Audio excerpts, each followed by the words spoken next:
isn't it? The sheer weight of its own history, coupled with external pressures, began to take its toll, ushering in an era of decline, punctuated by fleeting moments of resurgence, but ultimately marked by a loss of complete autonomy. This prolonged and often tumultuous period is broadly known as the late period of ancient Egypt, spanning from roughly 664 BCE to 332 BCE. After the grandeur of the New Kingdom, especially the 19th and 20th dynasties, Egypt experienced internal fragmentation and external threats that steadily eroded its power. The unified central authority, once so robust, weakened, leading to a rise in regional autonomy, much like a return to the challenges of the first and second intermediate periods, but with even more formidable foreign players on the global stage. Historians still argue whether the decline was primarily due to internal weaknesses, such as a powerful priesthood eclipsing royal authority, or external pressures from rising empires, or a combination of both. But a mainstream historical fact is the increasing reliance on foreign mercenaries in the Egyptian army, a clear indicator of a weakening national military and a state struggling to maintain its own defense. First, there were the Libyans. Following the 20th dynasty, Egypt entered a period known as the Third Intermediate Period, characterized by weak kings and powerful regional chieftains, many of whom were of Libyan descent. These Libyan chiefs gradually assumed control, establishing the 22nd and 23rd dynasties, effectively ruling Egypt from cities like Tanis. They were often able administrators, but their rule rarely achieved the centralized control or international prestige of earlier native dynasties. Imagine trying to run a country when different regions are essentially mini-kingdoms, all under the same umbrella, but with their own agendas. A management nightmare, certainly. Then came the Nubians from the south. The Kingdom of Kush, based in ancient Nubia, modern-day Sudan, had grown strong and adopted many aspects of Egyptian culture. In the 8th century BCE, the ambitious Nubian kings, seeing the disunity in Egypt, marched north, conquering the land and establishing the 25th dynasty, often called the Kushite dynasty. These pharaohs, like Bianchi and Taharqa, saw themselves as the true guardians of ancient Egyptian traditions, restoring temples and promoting religious orthodoxy. They ruled over a reunified Egypt for nearly a century, even clashing with the rising power of Assyria in the Near East. It's a fascinating twist of fate, isn't it, that the people Egypt had once colonized now came to rule them, often with a deep reverence for Egyptian heritage, but the might of Assyria was simply too great. This formidable Mesopotamian empire, with its ruthless military machine, repeatedly invaded Egypt in the 7th century BCE, eventually expelling the Nubians and installing local puppet rulers. While the Egyptians eventually managed to shake off Assyrian control and enjoy a brief period of independence under the Site dynasty, 26th dynasty, they were never truly free from external interference. The world had changed, powerful empires were rising all around them, and Egypt, once the undisputed hegemon, was now just one player among many, albeit a very desirable prize due to its immense agricultural wealth and strategic location. The late period became a prolonged tug-of-war, setting the stage for even greater foreign domination to come. That prolonged tug-of-war, with successive foreign powers chipping away at Egypt's autonomy during the late period, finally culminated in a decisive shift of power when the vast Persian Empire, the dominant superpower of its day, absorbed Egypt, ruling as pharaohs, but from a distant alien throne. It's a bit like a beloved ancient house slowly falling into disrepair, only for a colossal, meticulously organized conglomerate to swoop in, buy it up, and run it as a branch office, isn't it? The proud, independent spirit of millennia of pharaonic rule suddenly found itself answering to a much grander, multi-ethnic empire, changing the very nature of Egyptian governance forever. The Persian conquest of Egypt occurred in 525 BCE, when Cambyses II, the son of Cyrus the Great, led his formidable Achaemenid Persian army across the Sinai Desert and decisively defeated the last native Egyptian pharaoh, Psamtik III, at the Battle of Pelusium. This wasn't just another skirmish. It was the end of an independent native Egyptian rule that had stretched back for thousands of years, a profound and traumatic event for a civilization that had always considered itself the center of the universe. Cambyses, seeking to legitimize his rule, adopted the traditional pharaonic titles and iconography, presenting himself as a rightful successor to the ancient kings. He even offered sacrifices to Egyptian gods, a shrewd political move to win over the powerful priesthoods. Historians still argue whether the Persian rule was consistently oppressive, or if it varied depending on the individual satrap, governor, and the period, with some evidence suggesting periods of relative stability and even cultural integration. But a mainstream historical fact is that the Persian conquest marked the beginning of Egypt's prolonged period of foreign domination, lasting, with a few brief interruptions, for centuries. Under Persian rule, Egypt became a satrapy, or province, of the vast Achaemenid Empire. While the Persians often respected Egyptian traditions and religious practices, they certainly didn't want to provoke unnecessary rebellion.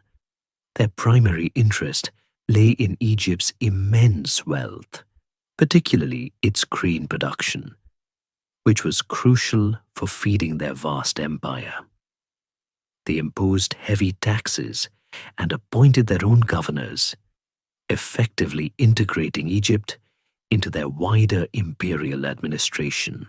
Imagine the frustration for the Egyptian elite, who once held such sway, now answering to officials who spoke a different language and worshipped different gods. It was a cultural clash wrapped in a political takeover. However, Egyptian resistance, though often suppressed, never entirely vanished. There were several periods of revolt and brief, fleeting moments of restored independence, demonstrating a persistent nationalistic spirit. The Egyptians simply refused to be fully subsumed, like a stubborn cat refusing to be put in a carrier. For example, during the early 4th century BCE, a series of native Egyptian dynasties, the 28th, 29th, and 30th dynasties, managed to briefly reassert control, expelling the Persians and ruling independently for several decades. These were often periods of intense struggle, relying on foreign mercenaries and shifting alliances with other Greek states that were also challenging Persian power. This demonstrates that even under the yoke of a massive empire, the flame of Egyptian sovereignty, however flickering, refused to be entirely extinguished. Despite these periods of resistance, the overarching reality was that Egypt was no longer its own master. Its political and military decisions were increasingly dictated by the whims of a distant imperial court. The once proud New Kingdom Empire was now merely a jewel in the crown of a foreign power. This era, while less celebrated than the pyramid building or imperial ages, is crucial for understanding Egypt's trajectory into the Hellenistic and Roman periods, as it firmly established the precedent of external powers controlling the Nile Valley, paving the way for the arrival of yet another, profoundly different set of foreign rulers.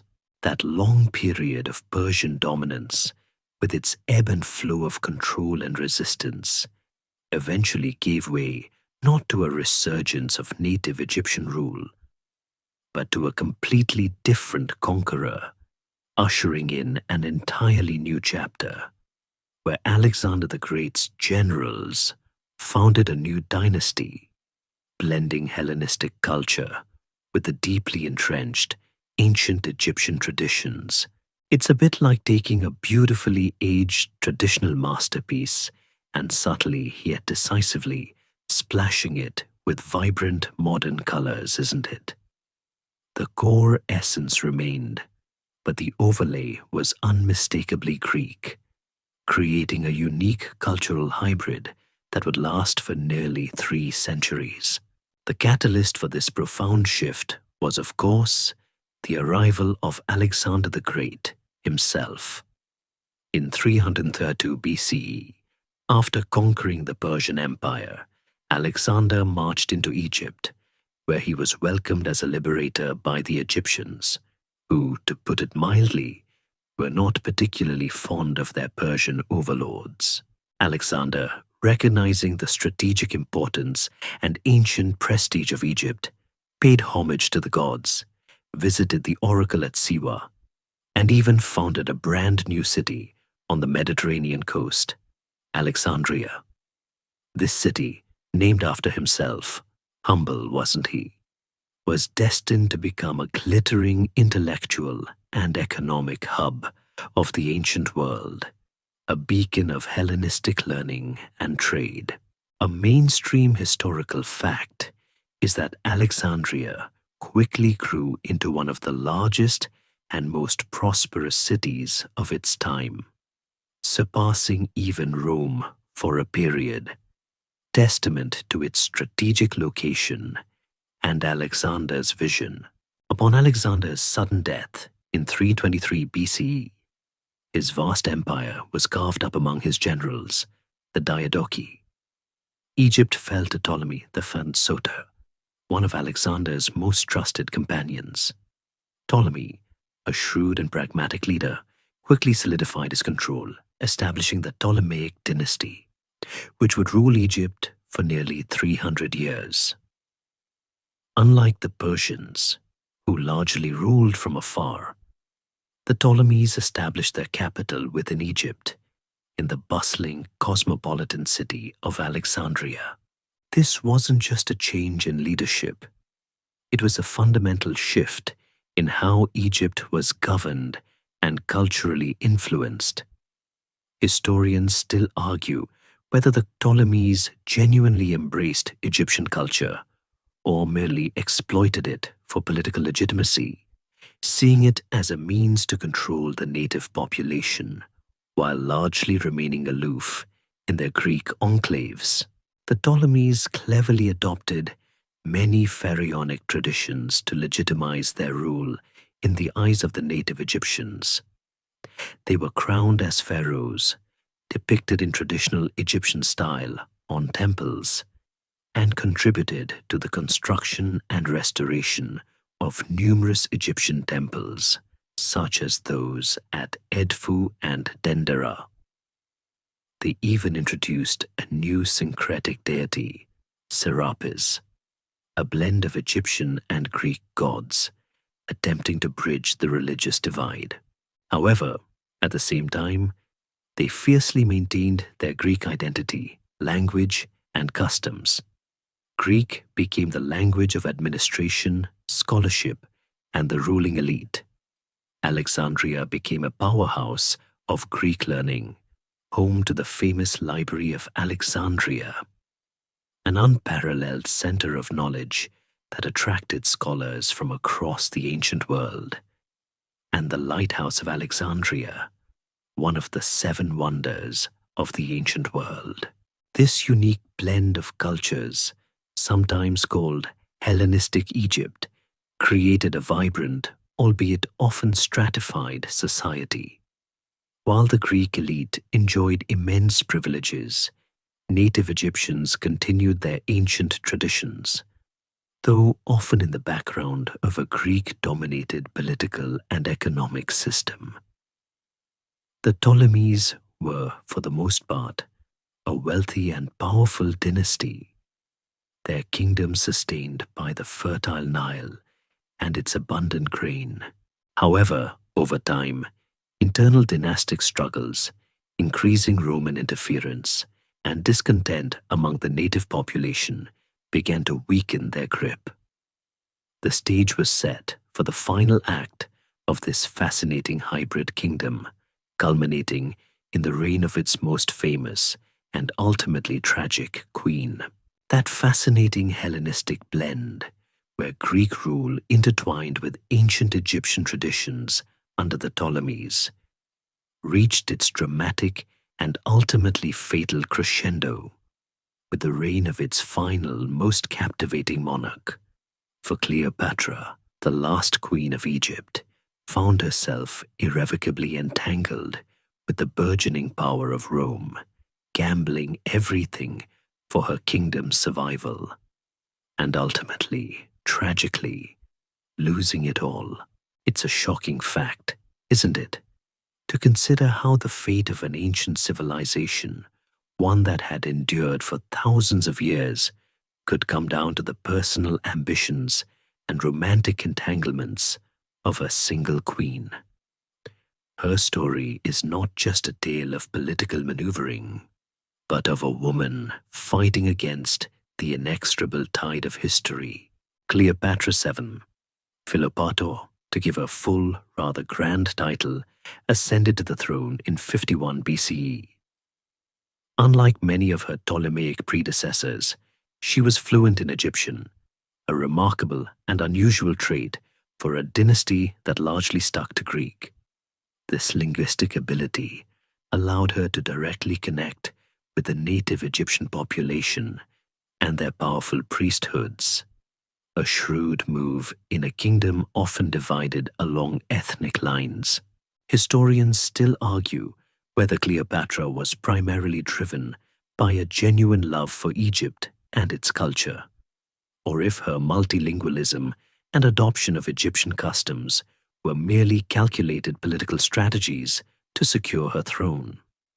But a mainstream historical fact is that she cultivated a public image that skillfully blended Hellenistic sophistication with traditional Egyptian pharaonic legitimacy, often portraying herself as the goddess Isis. She was, in essence, a master of personal branding, centuries before anyone even dreamed of influencers. Her reign, however, was immediately embroiled in dynastic struggles and the ever-growing shadow of Rome, which was rapidly becoming the dominant force in the Mediterranean. Cleopatra understood, perhaps better than anyone, that Egypt's independence hinged on forming strategic alliances with Rome's most powerful figures. Her first, and perhaps most famous, entanglement was with Julius Caesar. She famously had herself smuggled into his presence, reportedly rolled up in a carpet, or perhaps a laundry sack, depending on the source, which is a hilarious image, captivating him with her intellect and charm. This alliance with Caesar not only secured her position on the throne against her brother husband Ptolemy III, but also brought her a son, Caesarion, who she hoped would one day rule both Egypt and Rome. This was a bold, almost reckless gamble, betting on the future of the Roman Republic itself.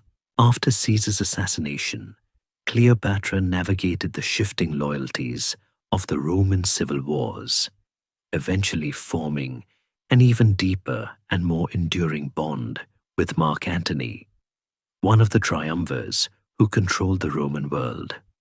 Their relationship was not just a passionate romance, it was a powerful political alliance. Antony, fascinated by the East and drawn to Egypt's wealth, envisioned a joint empire with Cleopatra, ruling from Alexandria. Together, they challenged the rise in power of Octavian, later Emperor Augustus, Caesar's adopted heir, leading to the climactic naval battle of Actium in 31 BCE. This wasn't just a battle. It was a clash of empires, a high-stakes poker game for the future of the Mediterranean world. And unfortunately for Cleopatra, her hand was about to fold. The defeat at Actium was devastating.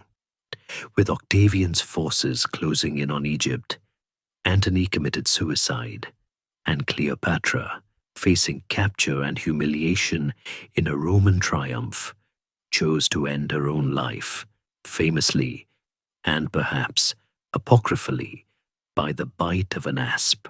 Her death in 30 BCE marked the definitive end of the Ptolemaic dynasty, and indeed the end of ancient Egypt as an independent pharaonic kingdom, bringing to a close a continuous line of native or semi-native rulers stretching back thousands of years. Her legacy, though tragic, is one of extraordinary intelligence, political astuteness, and an unyielding determination to preserve her beloved Egypt, even if it meant her own ultimate demise. With the dramatic and tragic demise of Cleopatra, that final desperate gamble for independence had failed, and Egypt, no longer a proud, self-governing kingdom, found itself firmly under the iron heel of its conqueror, transforming into a vital Roman province, destined to feed the sprawling empire with its vast and indispensable agricultural wealth. It's a bit like watching a magnificent jewel, once admired for its own intrinsic beauty, now merely serving as a highly coveted, functional component in a much larger, more complex machine, isn't it? The millennia of pharaonic rule, of divine kings and independent destiny, had finally drawn to a close, replaced by a new reality of foreign administration and economic exploitation, albeit an efficient one. After Octavian, now the triumphant Augustus, annexed Egypt in 30 BCE, he treated it not as a regular province, but as his personal domain, a unique imperial possession directly administered by a prefect answerable only to him. This was a strategic move designed to prevent any ambitious Roman senator from using Egypt's immense wealth and strategic importance as a base for rebellion against the emperor. Imagine an entire country being essentially the emperor's private farm, a truly shocking level of personal control, especially for a land that had once been so grand. Historians still argue whether Rome's direct control over Egypt led to a significant decline in the welfare of the native Egyptian population, or if the increased stability and efficiency of Roman administration brought some benefits, despite the heavy taxation. But a mainstream historical fact is that Egypt became the breadbasket of Rome, supplying a significant portion of the grain needed to feed the city of Rome and its legions, making it an absolutely crucial asset for the Roman Empire. Life under Roman rule for the average Egyptian was largely one of continuity, but with an undeniable shift in the top layer of society. The Romans largely maintained the existing administrative structures, But the ruling elite were now Roman officials, and Latin, alongside Greek, became the languages of power and governance, while Egyptian, Demotic, continued to be spoken by the populace. The Romans, unlike the Ptolemies, who at least partially tried to blend cultures, had little interest in adopting Egyptian customs or deities, viewing them with a certain detached curiosity or even disdain. They rarely even visited the country, preferring to rule from afar. It was a purely transactional relationship. Egypt provided grain and taxes, and Rome provided stability and protection from external threats mostly, as internal rebellions were swiftly crushed. However, the Romans, pragmatic as ever, did understand the importance of maintaining order, and to a degree, respecting local traditions to prevent widespread unrest. They continued the Ptolemaic practice of building and decorating Egyptian temples, not out of genuine religious devotion, but as a means of political appeasement and legitimacy. You can still see Roman emperors depicted as pharaohs, wearing traditional Egyptian regalia on the walls of temples like the Temple of Kalabsha, built during the reign of Augustus. It's a strange sight, isn't it, to see a Roman emperor portrayed as a living god in the style of Ramesses, all for the sake of keeping the local populace compliant.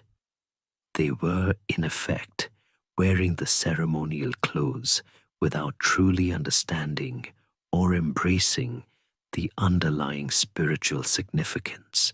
The vast administrative machinery of Rome ensured that the grain flowed consistently from the fertile Nile Valley to the granaries of the empire. New irrigation projects were undertaken, and agricultural methods were optimized for maximum output. The Roman legions stationed in Egypt were a constant reminder of imperial power, ensuring compliance and suppressing any stirrings of rebellion. Egypt, once a vibrant, independent civilization, became a quiet, incredibly productive cog in the vast Roman machine. Its strategic importance and immense agricultural wealth meant that it would remain under Roman control for centuries, until the very fabric of the Roman Empire itself began to unravel, leading to new challenges and new conquerors for the ancient land of the pharaohs. While the grand narratives of pharaohs, empires, and battles often dominate our historical curiosity, it's just as fascinating, perhaps even more so, to step back and contemplate the quieter, day-to-day realities of those who lived beneath the shadow of the pyramids and in the bustling cities along the Nile. For the ordinary existence of everyone from sun-baked farmers to diligent scribes revolved entirely around the predictable, life-sustaining rhythms of the Nile and a remarkably rigid social hierarchy. It's a shocking fact, isn't it, to consider how the ebb and flow of a single river could dictate so much, not just about agriculture, but about the very structure of an entire society from birth to death. At the base of this intricate social pyramid were the vast majority of Egyptians, the farmers. Their lives were inextricably linked to the annual inundation of the Nile, that miraculous muddy flood that deposited rich, fertile silt across the agricultural lands, renewing the soil each year. They toiled in the fields, cultivating staple crops like barley. For bread and beer, their daily staples, imagine beer for breakfast, lunch and dinner, emmer wheat, and flax for linen. The flood determined their planting and harvesting seasons, their very survival. They lived in simple mud brick homes, often with their families and livestock, in villages clustered along the riverbanks. Their existence was arduous, marked by physical labor, but also by a deep connection to the land and its cycles. Historians still argue whether the taxation burden on these farmers was consistently oppressive throughout Egyptian history, or if there were periods of more equitable distribution of wealth. But a mainstream historical fact is the highly organized system of taxation, where a significant portion of their produce was collected by the state, supporting the pharaoh, the priesthoods, and the vast bureaucracy. Above the farmers were various classes of skilled laborers and craftsmen: artisans, stonemasons, carpenters, potters, weavers, and jewelers. These individuals, often working in workshops attached to temples, palaces, or wealthy estates, produce the exquisite objects we marvel at in museums today, from intricate jewelry to beautifully carved furniture. Their skills were highly valued, and their work contributed directly to the grandeur of Egyptian civilization. Imagine the pride in a craftsman's heart as he painstakingly carved a sarcophagus for a noble, knowing his artistry would last for eternity. Then came the scribes, a truly privileged class. Education in ancient Egypt was arduous and exclusive, primarily reserved for boys from elite families. Scribes spent years learning the complex hieroglyphic and hieratic scripts, mastering the art of writing on papyrus with reed pens. Once trained, they held positions of immense power and respect within the bureaucracy, managing records, collecting taxes, administering justice, and composing literary works. A scribe was a stepping stone to social mobility, offering a path to power and prestige far beyond the reach of a farmer. You can almost hear the gentle scratch of their reeds on papyrus, meticulously recording the mundane and the momentous. It was considered such a desirable profession that countless ancient texts extol the virtues of being a scribe, often with gentle sarcasm about the alternative, back-breaking labor. Be a scribe. It beats carrying a basket all day. At the top of the hierarchy, beneath the divine pharaoh, were the powerful viziers, high priests, and noble families who owned vast estates and wielded immense political and religious influence. They lived lives of luxury with elaborate homes, servants, and lavish banquets. Their power, however, ultimately derived from the pharaoh, and their positions were subject to royal favor. This rigid social structure, with the pharaoh at its apex and the farmers at its base, was considered divinely ordained, essential for maintaining Mahat, the cosmic order and balance that underpinned all of Egyptian society. Every person had their place, and every role contributed to the functioning of the state and the well-being of the cosmos. A surprisingly coherent worldview that allowed their civilization to endure for thousands of years. Beneath the ordered societal layers we just explored, and pervading every aspect of that ancient Egyptian world, from the grandest temples to the humblest mud brick home, lay a rich and intricate spiritual landscape. For a complex pantheon of gods and goddesses dictated cosmic order, influenced the very rhythms of nature, and ultimately shaped individual destiny, making religion not just a set of beliefs, but the very operating system of their entire civilization. It's a shocking fact, isn't it, to consider how deeply intertwined their daily lives were with their divine beings. where every sunrise, every flood, every birth and death was an act of the gods rather than merely a scientific phenomenon. At the very heart of their religious system was the concept of Ma'at, a fundamental principle of cosmic order, truth, justice, and balance. Ma'at was personified as a goddess, often depicted with an ostrich feather on her head. The pharaoh was considered the earthly guarantor of Ma'at, and his actions or inactions directly impacted the well-being of the entire cosmos. Every ritual, every law, every social interaction was ideally conducted in accordance with Ma'at, ensuring the harmonious functioning of the world. Imagine the weight of that responsibility, knowing that if you messed up, you weren't just letting down your people, but the entire universe. Historians still argue whether Ma'at was primarily a philosophical concept or a strictly defined religious dogma, with some scholars emphasizing its practical application in law and governance, while others highlight its deep spiritual significance.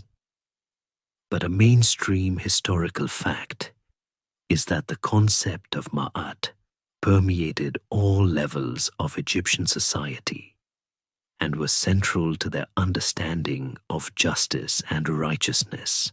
The Egyptian pantheon was vast and multifaceted, with thousands of deities, many of whom had multiple forms, localized cults, and shifting roles over the millennia.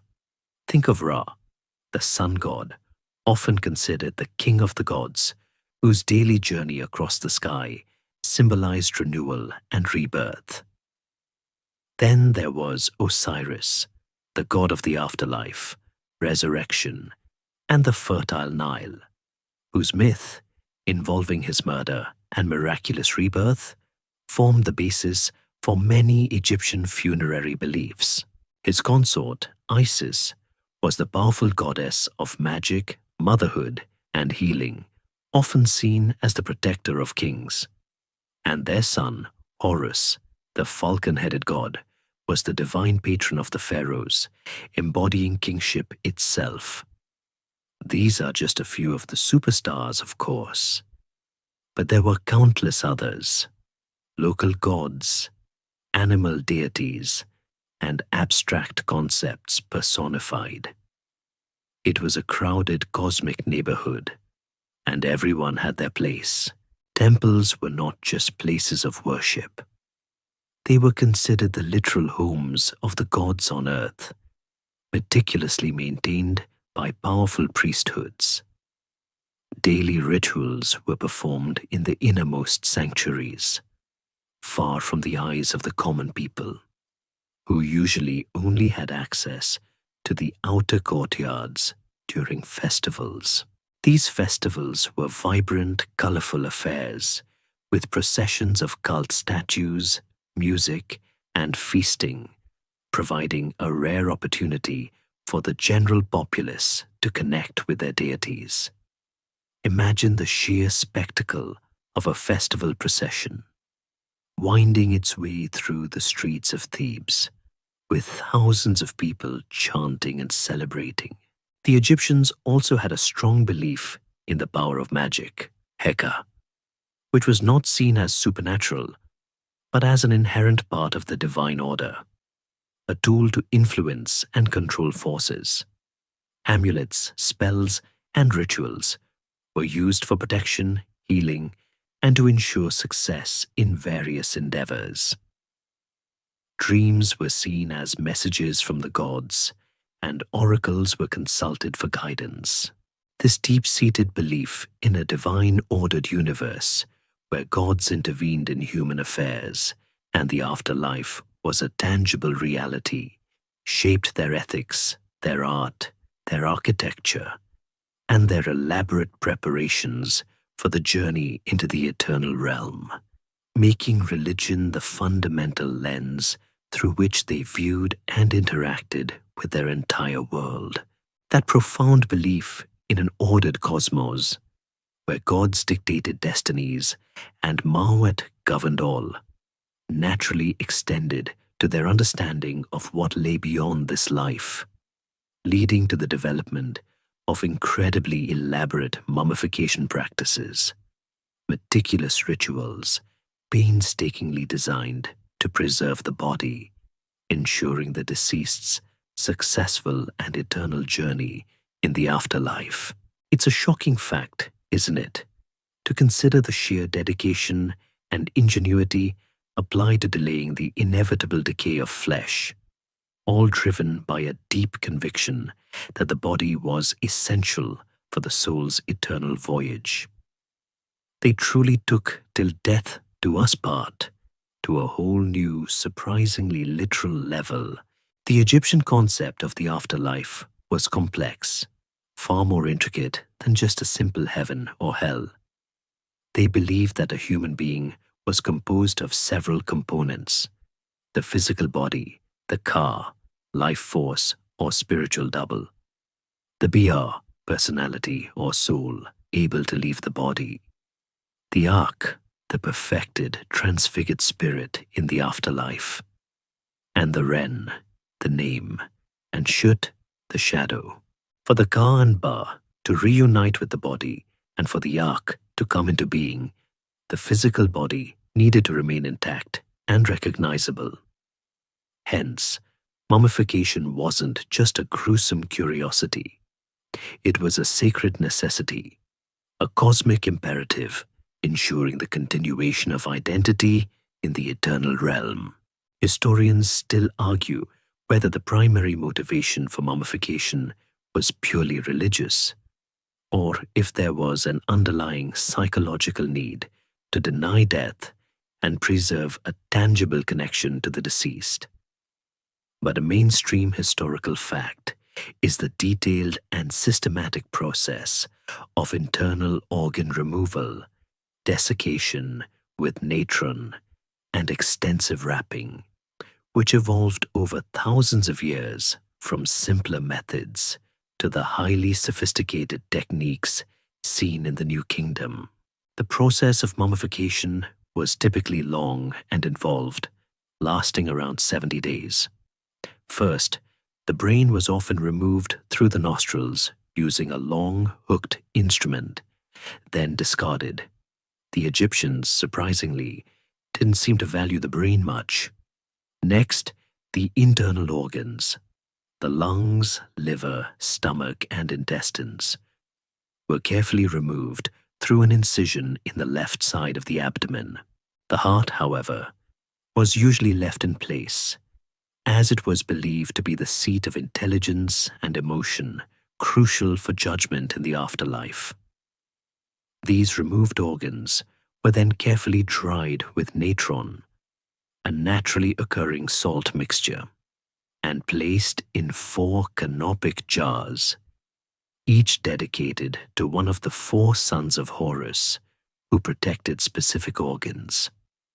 Imagine the precise, almost surgical skill required for this delicate work, all without modern medical tools. It wasn't exactly a job for the faint of heart, was it? After the organs were removed, the body cavity was cleaned and packed with natron for about 40 days to completely dry out the tissues, preventing decay. This desiccation process was critical. Once dried, the body was cleaned again, anointed with fragrant oils and resins, and often packed with linen or sawdust to restore a lifelike shape. Then came the meticulous wrapping. Thousands of yards of linen bandages were carefully wound around the body, layer upon layer, sometimes with amulets strategically placed between the layers to provide magical protection. A priest would recite spells as each layer was applied, ensuring the mummy's spiritual well-being. The outer layers were often covered with a shroud and painted with images of the deceased or protective deities. Finally, the wrapped mummy was placed in 1 or more decorated coffins, often nested within each other, leading to the grand sarcophagus. The wealthy and royal could afford the most elaborate mummification, often resulting in incredibly well-preserved bodies. For the poor, simpler and less effective methods were employed, sometimes just basic desiccation and burial in the hot desert sand. But the underlying belief remained the same. Preservation was paramount for eternal existence. The sheer effort, resources, and ritualistic precision dedicated to mummification vividly illustrate the ancient Egyptians' profound and optimistic belief in an afterlife where death was merely a transition, not an end, and where careful preparation guaranteed a glorious rebirth in the field of reeds. That incredible dedication to eternal preservation, manifest in their elaborate mummification rituals, was simply one facet of a broader cultural impulse that manifested itself in truly breathtaking forms. For ancient Egyptian art and architecture, far from being mere decoration, served both profound religious devotion and powerful expressions of royal power, leaving behind iconic temples, magnificent tombs, and awe-inspiring statues that continue to utterly dwarf many of our modern creations. It's a shocking fact, isn't it, to consider how their artistic output, meticulously crafted over millennia, was so intrinsically linked to their spiritual beliefs and political ideologies, acting as a permanent, silent sermon in stone and paint. Egyptian art, while remarkably consistent in its fundamental conventions over thousands of years, wasn't static. It evolved subtly yet powerfully. Its primary purpose was not aesthetic beauty for beauty's sake, but rather function within a religious or funerary context. Everything had a symbolic meaning.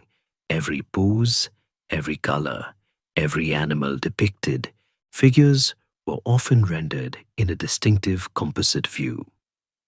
Head in profile, eye and shoulders frontal, hips and legs in profile, ensuring that every essential part of the body was visible and recognizable for the afterlife. This wasn't because they couldn't draw realistically. It was a deliberate artistic choice driven by spiritual beliefs. Historians still argue whether this stylistic consistency was a result of strict artistic canons imposed by the state, or if it simply reflected a deep societal reverence for tradition and cosmic order.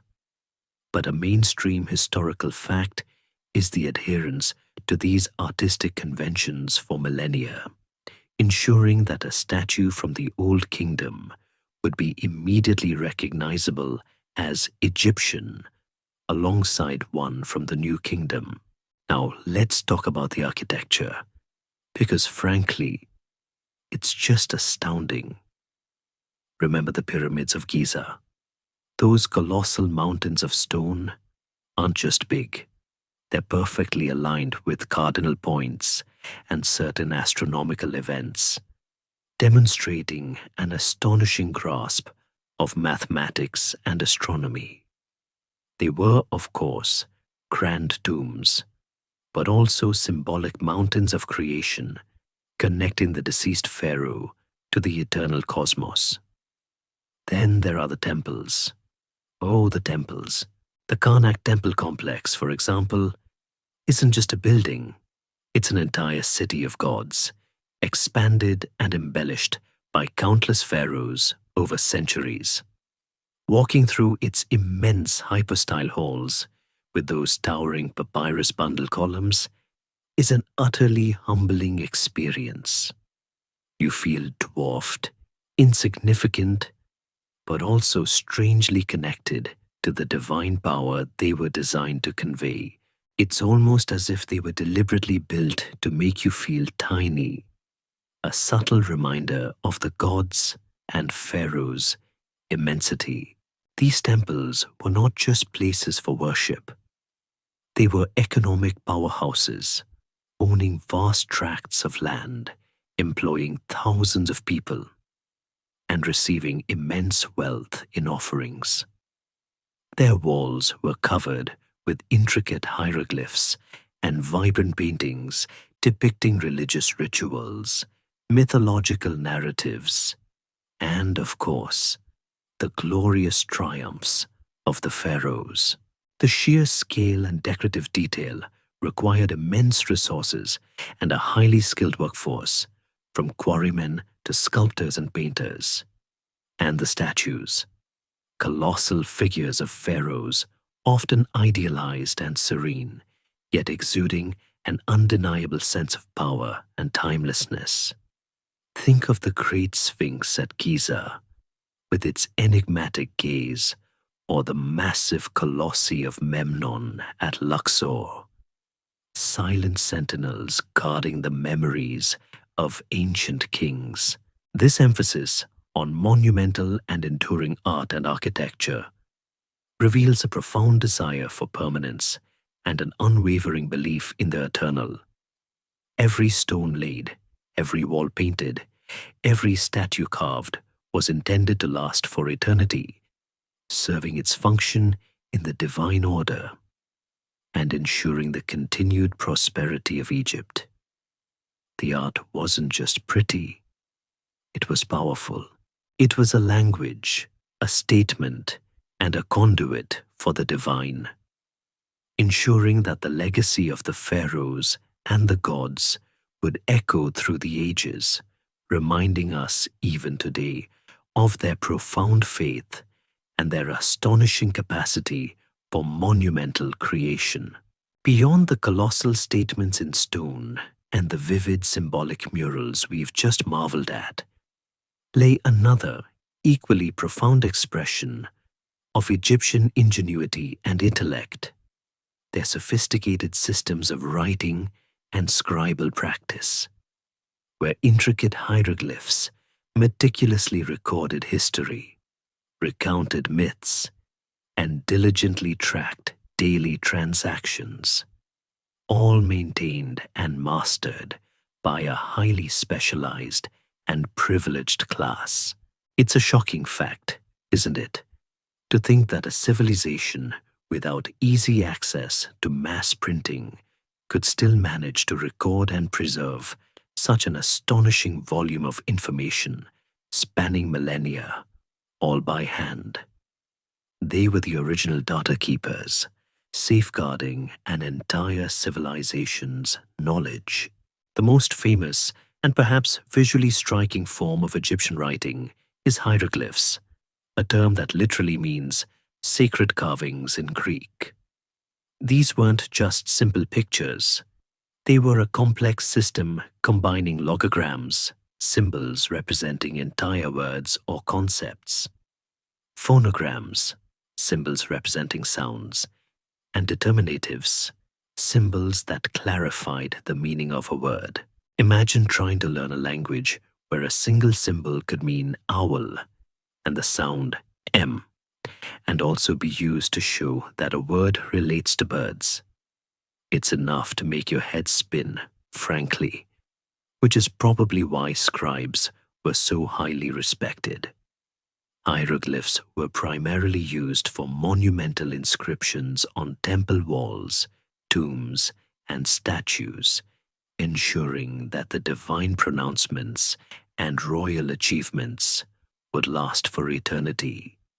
Beautifully carved and often vibrantly colored, historians still argue whether the development of hieroglyphs was an independent invention or influenced by earlier writing systems in Mesopotamia, though the consensus leans towards independent parallel development.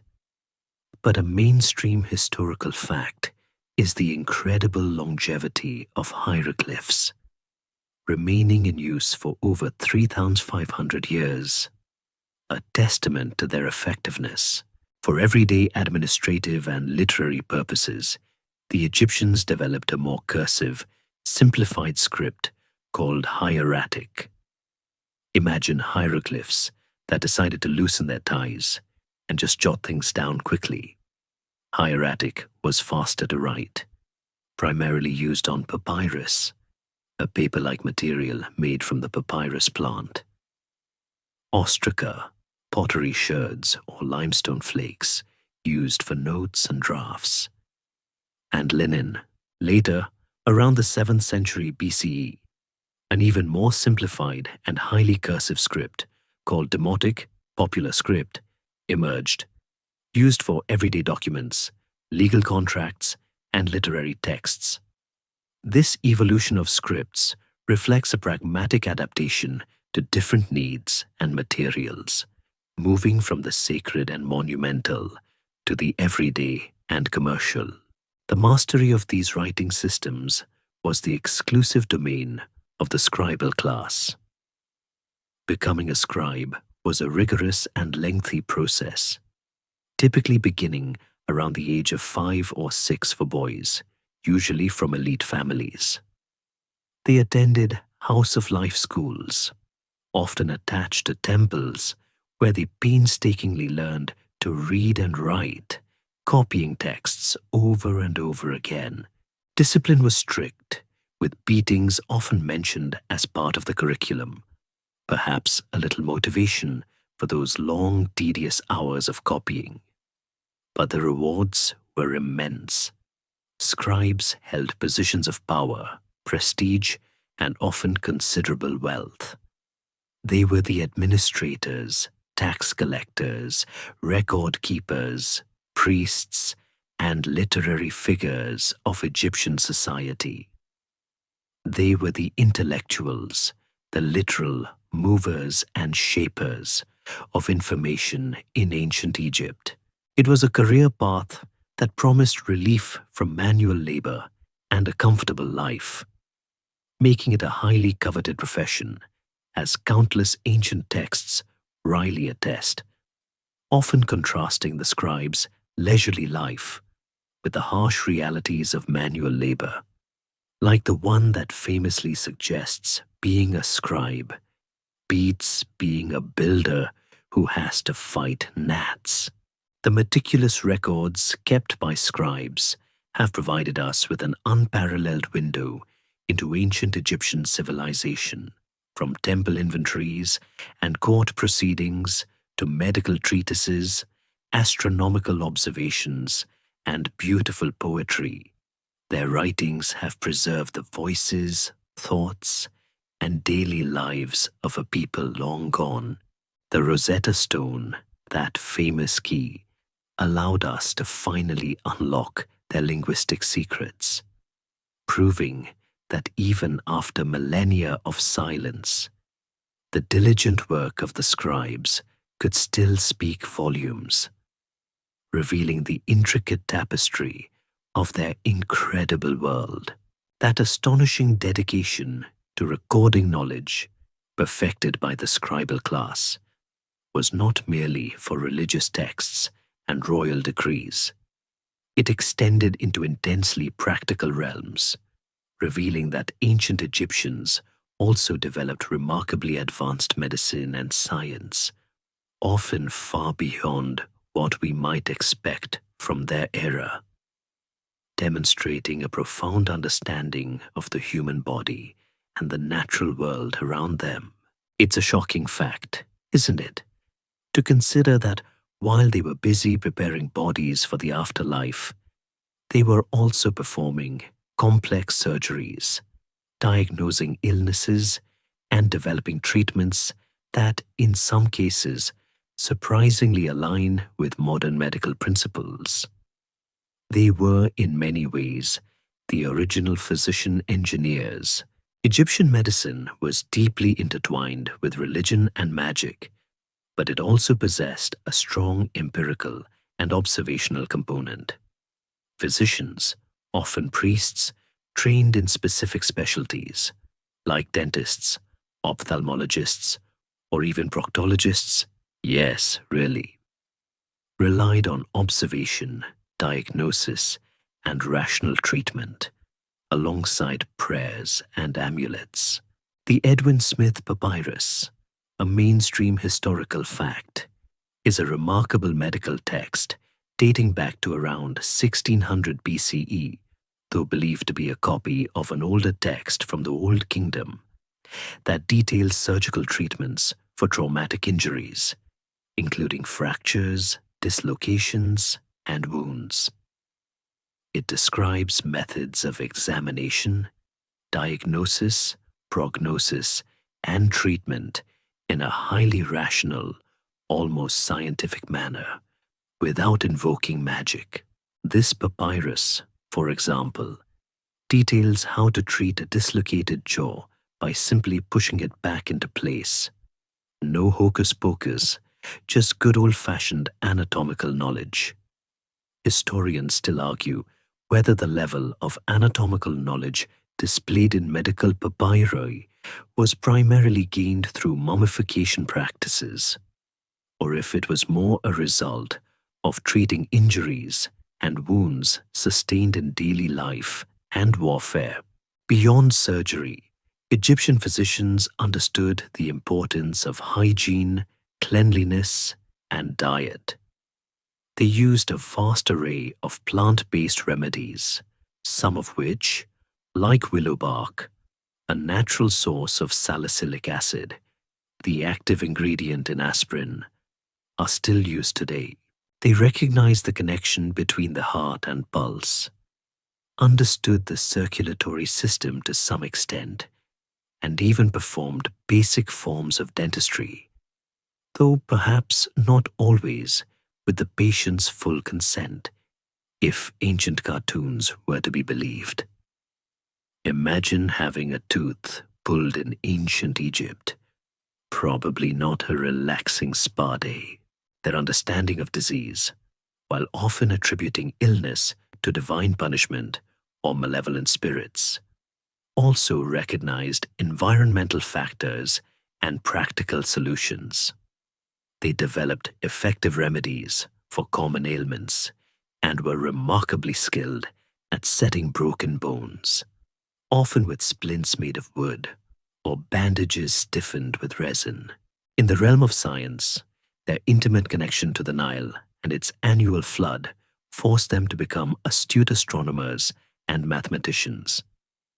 They developed a highly accurate solar calendar of 365 days, divided into 12 months of 30 days each, plus 5 extra epagomenal days at the end of the year. This calendar, remarkably consistent, was crucial for predicting the Nile's inundation and organizing agricultural cycles. It was, in essence, the ancient equivalent of their Google Calendar, keeping everything running smoothly.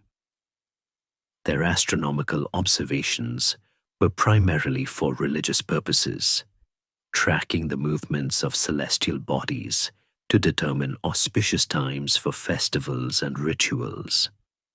But the precision of these observations contributed significantly to their scientific understanding.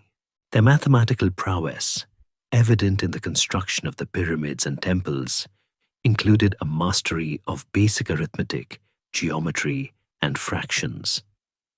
The Rind mathematical papyrus, another mainstream historical fact, contains problems on areas of circles, volumes of cylinders, and even how to divide loaves of bread among a certain number of workers, showcasing their practical application of mathematics to daily life and engineering challenges. They used a decimal system and were proficient in solving linear equations. So, while you might think of ancient Egyptians as only concerned with the afterlife, they were surprisingly practical, meticulously observing the world around them, making calculations, and developing ingenious solutions, proving that sometimes the best way to prepare for eternity is to get really good at living in the present. That astonishing Egyptian knack for practical problem solving, whether in medicine or in monumental construction, naturally extended into the lifeblood of their civilization. for their entire economy and trade system revolved ingeniously around the mighty Nile, facilitating robust commerce and connecting Egypt to distant lands through vibrant, well-established trade networks. It's a shocking fact, isn't it, to consider how a single river, a ribbon of water through the desert, could serve as the ultimate highway, supermarket, and bank for an entire nation, dictating its prosperity and its connections to the wider ancient world. At the core of the Egyptian economy was, unsurprisingly, agriculture. The annual inundation of the Nile, remember that miraculous flood? It was the engine that drove everything.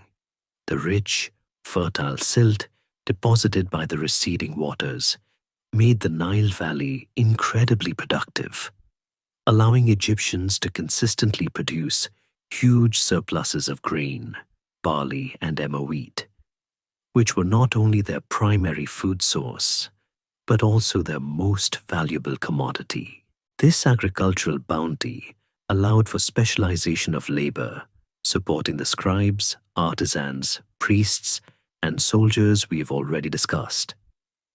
A mainstream historical fact is that the concept of money as coinage didn't exist for most of ancient Egyptian history.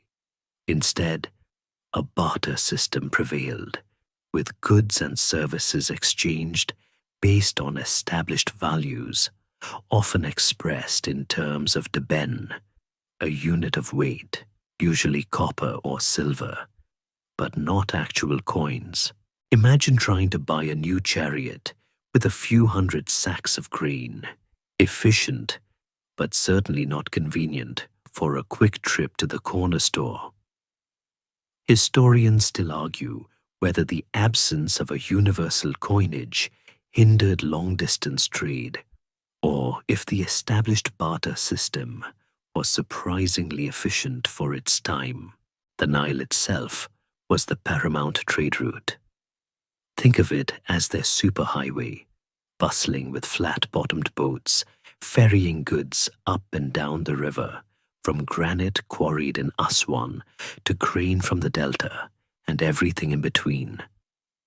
This efficient internal transport system allowed for a highly centralized economy, with goods flowing to and from the royal court, temples, and regional administrative centers. Without the Nile, their extensive internal trade, the very circulatory system of their economy, would have been impossible. It was the original logistical marvel.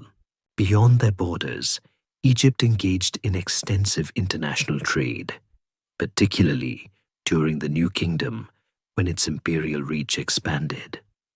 To the south, Nubia was a crucial source of gold, ivory, exotic animals, and mercenaries.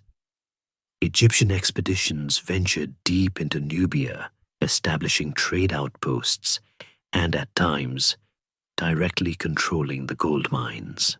To the east, through the Red Sea, they traded with the mysterious land of Punt. Remember Hatshepsut's expedition? Bringing back highly prized commodities like frankincense, myrrh, exotic woods, and animal skins, essential for temple rituals and perfumes. These expeditions were often dangerous and logistically challenging, but the rewards were immense. Across the Sinai and into the Levant, modern-day Israel, Palestine, Syria, and Lebanon, Egypt traded for timber, especially cedar from Lebanon, vital for shipbuilding and construction in a land largely devoid of large trees, copper, and horses. The famous Amarna letters, diplomatic correspondence from the New Kingdom, reveal a complex web of international relations and trade agreements between Egypt and various Near Eastern kingdoms. From the Aegean, they imported olive oil, wine, and certain types of pottery. This extensive network of trade brought immense wealth into Egypt, fueling its monumental building projects, enriching its elite, and supporting a diverse range of craftsmen and laborers. It was a well-oiled machine of commerce, demonstrating a sophisticated understanding of supply and demand, long-distance logistics, and the strategic importance of controlling valuable resources. The economy of ancient Egypt wasn't just about farming. It was a complex, integrated system that sustained a magnificent civilization for millennia, a testament to their enduring ingenuity. As the relentless currents of time continued their flow, carrying Egypt through periods of unparalleled glory and profound external domination, a far more fundamental and enduring transformation began to ripple through its very soul.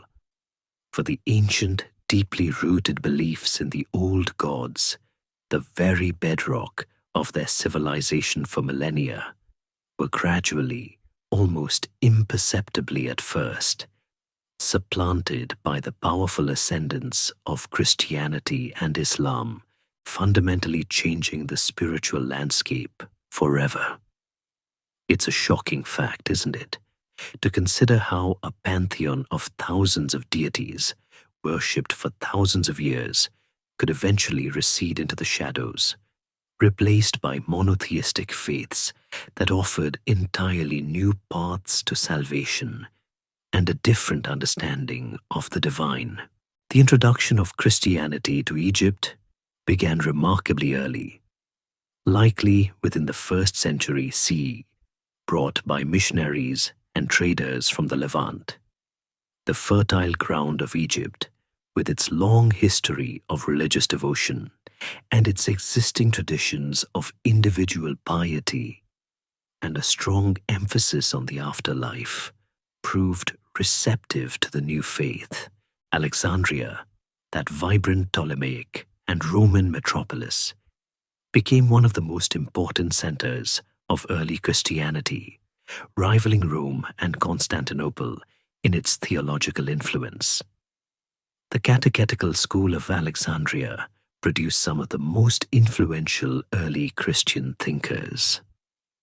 As the faith spread, particularly among the native Egyptian population, it took on a distinctly Egyptian character, leading to the development of Coptic Christianity. The Coptic language, derived from ancient Egyptian Demotic, became the liturgical language of the Church, and distinctive Coptic art and architecture emerged, blending ancient Egyptian motifs with Christian themes. Historians still argue whether the widespread adoption of Christianity was primarily due to its spiritual appeal, or if it was also a form of cultural resistance against Roman and later Byzantine rule. But a mainstream historical fact is the significant role played by Egyptian monasticism, with figures like Saint Anthony the Great establishing the foundations of Christian monasticism in the deserts of Egypt, influencing the development of monastic life across the Christian world. The transition, however, was not always peaceful.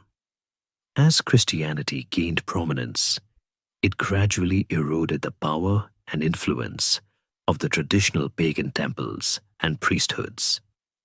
Imperial decrees from Rome, once Christianity became the official religion of the empire, led to the closure of pagan temples, the destruction of idols, and the suppression of ancient rituals. The once thriving cults of Amun, Ra, and Osiris slowly faded, their temples falling into disuse or being converted into churches. Imagine the quiet, mournful silence descending upon structures that had once echoed with chants and offerings for thousands of years. It was a slow, inexorable shift, one generation embracing the new, while the old gradually passed into memory. Then came the second major religious upheaval, The arrival of Islam. In 641 C, during the early wave of Islamic expansion, Arab Muslim armies, led by Amr ibn al-As, conquered Egypt from the Byzantine Empire, the Eastern Roman Empire.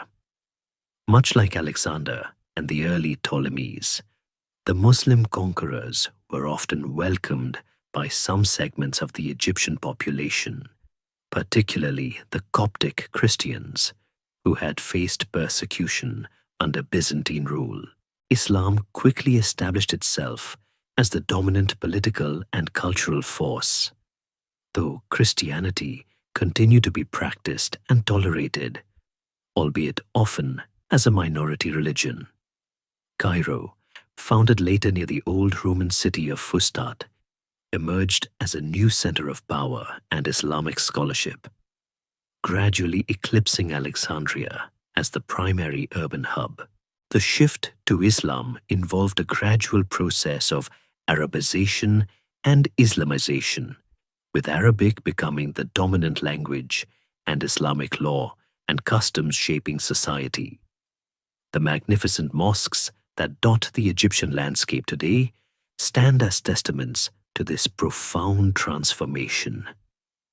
While the ancient pharaonic traditions lingered in memory and archaeological remains, the spiritual heart of Egypt beat to a new rhythm, first Christian, then overwhelmingly Islamic.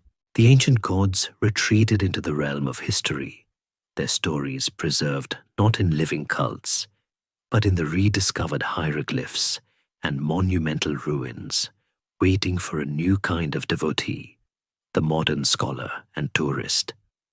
The land of the pharaohs had found new faiths, new identities, forever changing its ancient spiritual tapestry. Even as the vibrant, millennia-old spiritual landscape of ancient Egypt gradually transformed under the successive tides of Christianity and Islam, the silent, awe-inspiring remnants of its pharaonic past refused to truly vanish, for the echoes of ancient Egypt continue to resonate with astonishing power, captivating modern minds with its timeless mysteries, its monumental achievements, and its enduring, almost magical presence. It's a shocking fact, isn't it, to consider how a civilization that peaked thousands of years ago can still inspire such wonder, provoke such profound questions, and fuel an entire global industry of fascination, from blockbuster movies to academic debates. The sheer, undeniable physical presence of ancient Egypt is perhaps its most obvious legacy. Those colossal pyramids, the enigmatic Sphinx, the towering temples of Karnak and Luxor, the hidden tombs of the Valley of the Kings. They are not merely ruins. They are grand, tangible whispers from a lost world, inviting us to contemplate the ingenuity, faith, and sheer human effort of their creators. Every year, millions of visitors flock to Egypt, drawn by the irresistible pull of these structures, standing in awe where pharaohs once stood, touching stones carved by hands long turned to dust. The very air around these monuments seems to hum with history, a palpable connection to a distant past. Historians still argue whether the modern fascination with ancient Egypt is primarily driven by its monumental architecture and artistic splendor, or by the enduring mysteries surrounding its religion and death rituals. But a mainstream historical fact is the profound and lasting impact of archaeological discoveries, from the Rosetta Stone to Tutankhamun's tomb, which have continually reshaped our understanding and fueled popular interest. Beyond the monumental, Egypt's legacy permeates countless aspects of our modern world. Consider writing. The very concept of recording knowledge, of literature and history, owes a debt to the meticulous scribal traditions we discussed. Their calendar, with its 365 days, is a direct ancestor of our own. Their medical practices, as revealed in the papyri, show surprising insights that echo in modern medicine. Their artistic conventions, though no longer dominant, continue to influence design and aesthetics. And the very concept of monumental architecture, designed to inspire awe and convey power, owes a conceptual nod to the pharaohs. Think of all the times you've seen an Egyptian motif in popular culture, on jewelry, in movies, even in seemingly unrelated architectural designs. It's a subtle, almost subconscious reminder of their enduring influence. Then there are the enduring mysteries. How exactly were the pyramids built? What was the true cause of Tutankhamun's death? What motivated Akhenaten's religious revolution? These are questions that continue to puzzle scholars and fuel endless speculation, inviting us to participate in the grand intellectual game of historical detection. The very incompleteness of our knowledge adds to the allure, creating a space for imagination and a persistent urge to uncover more. It's almost as if the ancient Egyptians, with a sly wink, left just enough unanswered questions to keep us perpetually intrigued, a masterstroke of historical suspense. Moreover, the story of ancient Egypt offers profound insights into the human condition. It speaks of the universal desire for order, the struggle for power, the complexities of faith, the triumph of human ingenuity, and the ultimate inevitability of change. It reminds us that civilizations rise and fall, but the human spirit's capacity for creativity, devotion, and monumental achievement can leave an indelible mark on the sands of time. Its legacy isn't merely a collection of artifacts in museums. It's a living, breathing narrative that continues to inform and inspire us, a testament to a civilization that, even in its silence, speaks volumes, whispering tales of glory and mystery from across the millennia.